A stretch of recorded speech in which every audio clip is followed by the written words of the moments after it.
Hey there, everybody. I have a new special guest, Matthew, who is playing in the Premier to Endor Retro League right now in Star Wars CCG, and we want to talk some deck strategies.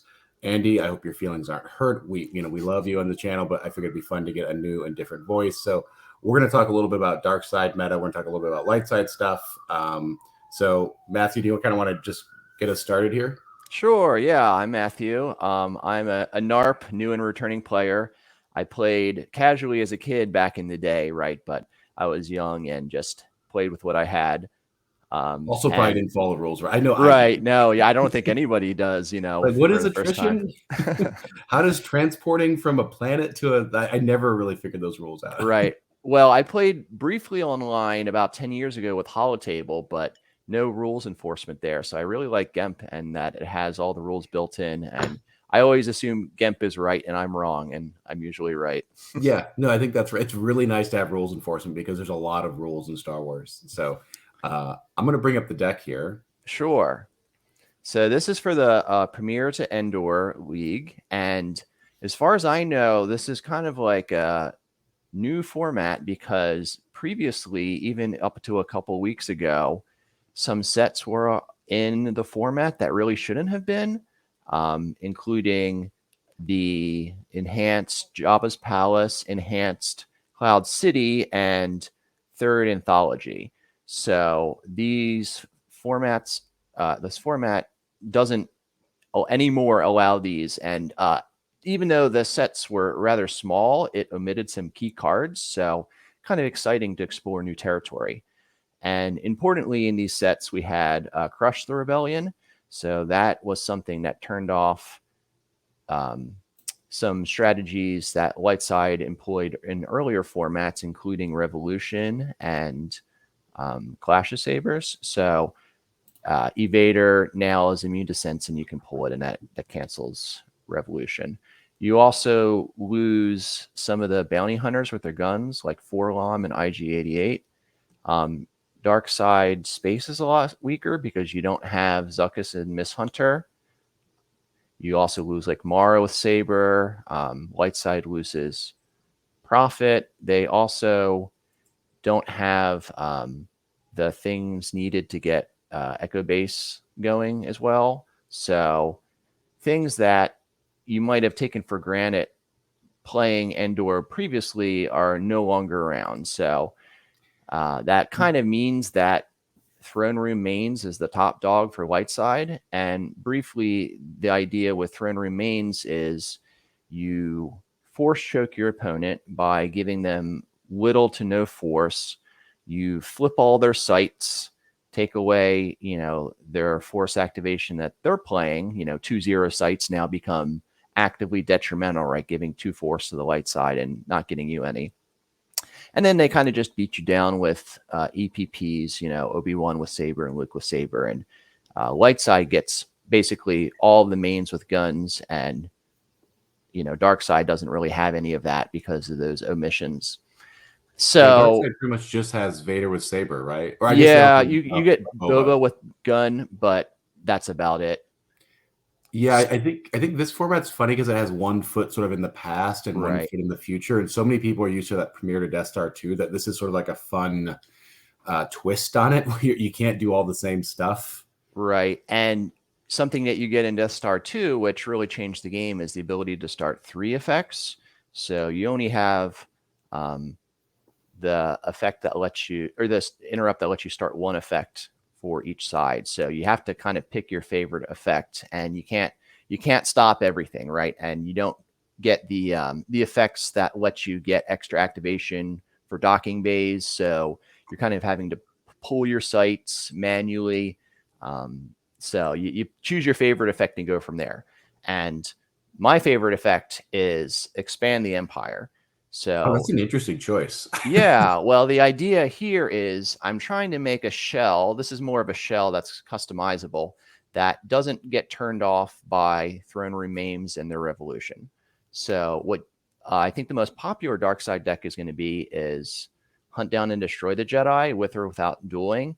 And they get a 2-0 sight and a 1-0 sight, but if the light side goes first and turns off their 2-0 sight, now you're only generating like 2 force a turn, and they might Goonie-Tay you and make your Vader cost 8. And I'm just not really happy with that strategy. So I tried to make a deck that sets up activation that Throne Remains can't turn off.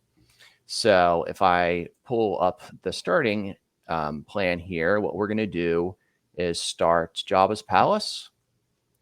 So once per deploy phase, you can play a Jabba Palace site from reserve deck. And this would allow you to slowly get out your sites. But what we're going to do is get it all in one burst with this unusual effect, Expand the Empire. So you play it on a site and you expand your dark side game text to adjacent sites. So the plan here is we're going to get out all of our sites all in one turn. And here's how it works. You play Expand the Empire on Jabba's Palace, and that lets you pull a site. And you got to work on the pull order here because it makes a difference. You pull one of your interior sites, like the Rancor Pit, the dungeon, or the droid workshop.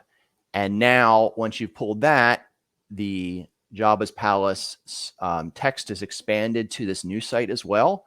So that lets you get a fresh pull. And you keep pulling the sites, and every site, is put adjacent to Jabba's Palace. So it lets you pull a new site, and you basically are able to pull all of your sites. But you have to do it in a special order because of the way the Jabba's Palace sites are laid out. So you start with Jabba's Palace, you pull all of your interior sites. So the dungeon, the Rancor Pit, and sorry, no, not the Rancor Pit, the dungeon, the droid workshop, and Jabba's Palace. And then what you have to do is the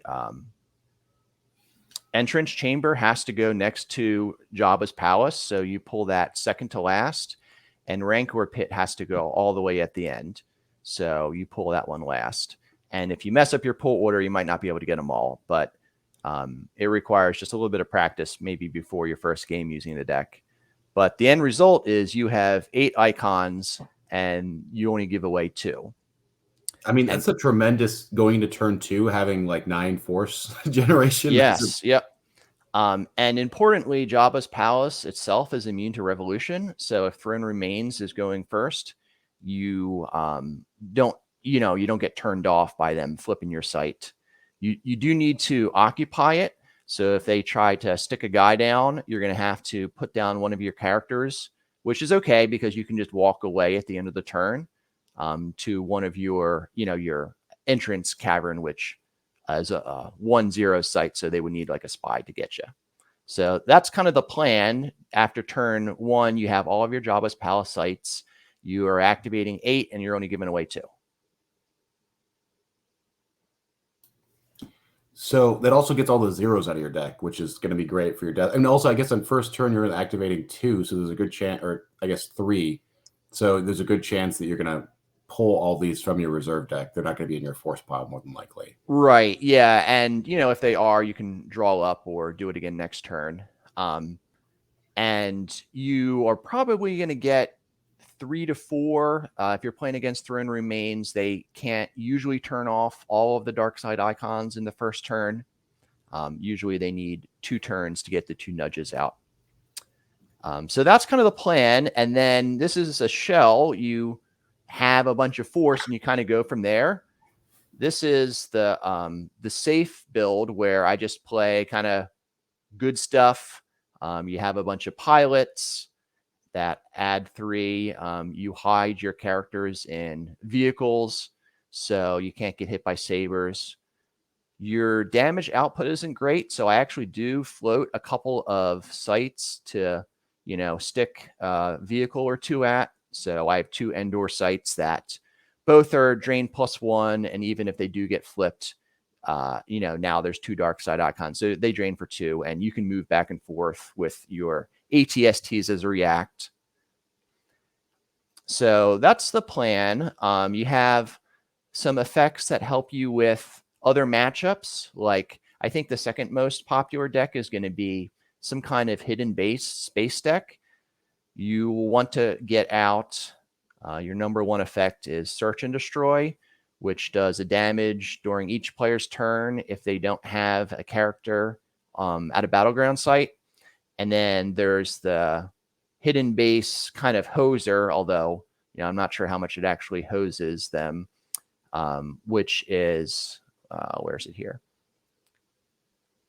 If you, let's see, I'm not able to find it right now, but it's the one that lets you get an extra force. And if you probe the hidden base, here we go.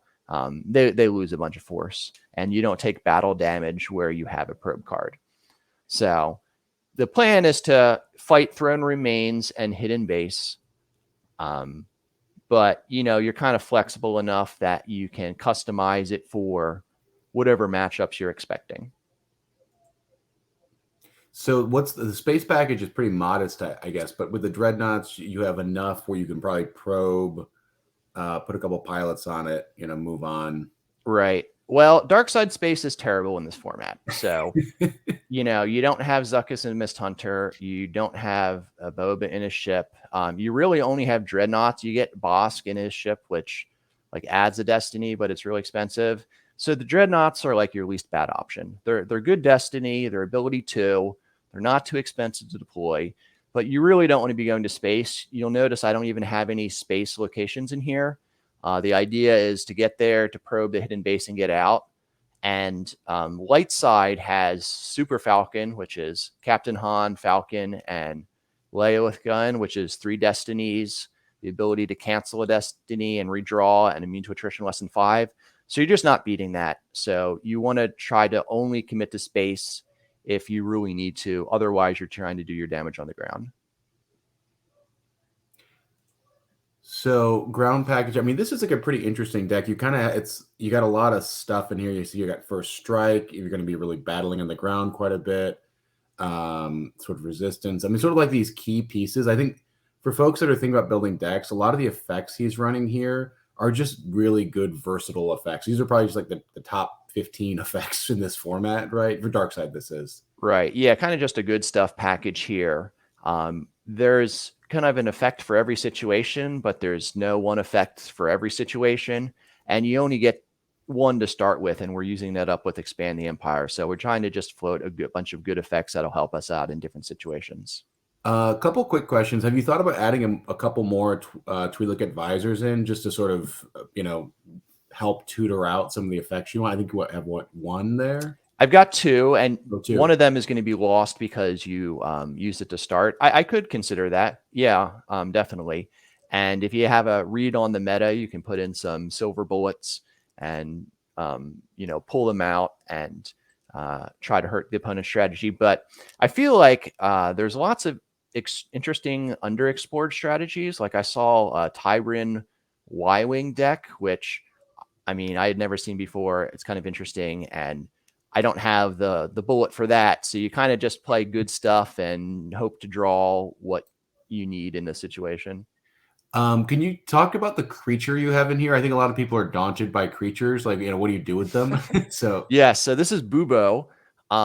He eats small characters. So he is most commonly used to fight against light side Jabba Palace decks, but what he's in here for is to eat nudges.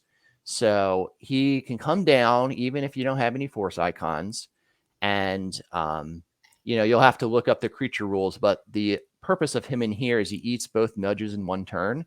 So if you have 2 creatures at the same location that are not, I don't know, there's some kind of creature subtype where you're friends with your other creatures, but Bubo's not a friend. So he comes down and eats a nudge, and then during your move phase, you move him to where the other nudge is, and he eats that nudge too. So you get both of them in one turn. You can maybe sometimes get a small character. Like I've actually lost a Leia to Bubo before, but he's mainly to eat nudges. okay, and nudges, they're going to be throwing those down more than likely at a swamp or something to just cancel out the dark side force icon. Right. Yeah. So it lets you get back on Yavin 4 and turns back on your icons. You can sometimes, if your opponent's playing some operatives or I've occasionally run into the Dagobah and Cloud Drain deck where they need to go plan B and actually play their guys somewhere other than Dagobah. You can try to eat them with Bubo, but most creatures are not very good. But Bubo has a very specific job. He doesn't attack your characters and he eats opponents' creatures. Interesting. I'm just looking else what you have, and we will post the deck list in the description just for folks that want to try tinkering with this. And even if you're not playing in the Retro League, I think this is a fun format to play with and just play around with. That's a great thing about this game is sort of each time you add a set, the meta changes quite a bit, or Right. what you can do. I think that would you say that light side is sort of favored right now in this format, just generally stronger? I don't know that I'm experienced enough to make that determination. I think light side has very obvious builds, right? You can just play Throne Room mains and go to your opponent and beat them at whatever they're doing. Hidden Base allows you to go to space where dark side is really weak. I think the obvious dark side deck is the Hunt Down and Destroy the Jedi, and Darth Vader's cool, but you're putting all your eggs in the Darth Vader basket, and I feel like Visage is easy to interrupt. You can also play Raw Ops, which is kind of you go to raw tier and do your own thing. I think that deck is much better in the Death Star 2 format where you get to start your 3 effects, but I think it's a lot weaker right now. You also don't get Emperor and his cronies, which Raw Ops really needs as well. So I think Dark Side just has fewer options and Light Side is more obviously powerful. Yeah, I think there's also an attraction to the light side mains or throne room mains rather, because it's just so classically like beat down, and people Right. tend to gravitate towards battles and sort of interactive strategies inherently. Just I think it's more fun. Yeah, So sure. I think the great thing about this is you've got your shell, right, which provides a hard to interrupt, 8-2 start, and then you kind of build out from there. So I've been looking into other versions where you go more heavily into ATST pilots and you can play numbers, which is not like a very friendly strategy. But if you have a bunch of threes and then the light side just has a ones for their mains, you can kind of do the number start. You are in Jabba's palace, so you could do Scum and Villainy as well. I think Scum and Villainy is not a very good choice, but this is a shell, right? And this is how I've chosen to fill it out. But I think that the Jabba's palace expand the Empire start is really strong. Now there are 2 things you need to watch out for if you're going to do this shell. The first is if they put a character down to Jabba's palace on first turn, you're going to need to make a character at that location and move it away. If they put them down and then alter your expand the empire, you're kind of out of luck because you can't really stop that. You do get the fair backup of pulling them once a turn. So, it doesn't totally turn you off. The strategy that hoses you harder is the light side main strategy that starts Obi-Wan's hut and then 2 light side locations. It's not throne room mains, right? But it's the same kind of idea because they'll often have Jabba's palace, and when they play their starting interrupt, they can replace your Jabba's palace with theirs, and now you don't get to pull your locations. So if you see Obi-Wan's hut, you kind of need to audible a little bit and realize your activation strategy is going to be turned off. I recommend Presence of the Force on their Obi-Wan's hut. That way you get at least a little bit of extra activation, and then you can go. Obi-Wan's hut is a really good drain location. So just be aware that you might have to pivot if you see either of those 2 strategies. cool. This is a fun idea. When you first reached out to me, I was like, I wonder if this is going to be a different take. But I honestly have not thought about using Expand the Empire. I've always thought that's kind of a fun card, but can never find it. Yeah, But it's not an invention of mine. I've seen other people do it, but I think it's a flexible shell. And then, of course, it's never been done in this format before because this format really hasn't existed. So it's an interesting shell. It can be customized. So give it a try. yeah. Well, Matthew, thanks so much for coming on here, and maybe we'll do a follow up in different formats or even open Sure. format. I don't know, something down the road. So it'd be fun to continue doing this conversation. So please leave comments, and like, subscribe, all that good stuff, and we'll see everybody next time. All right. Thanks so much.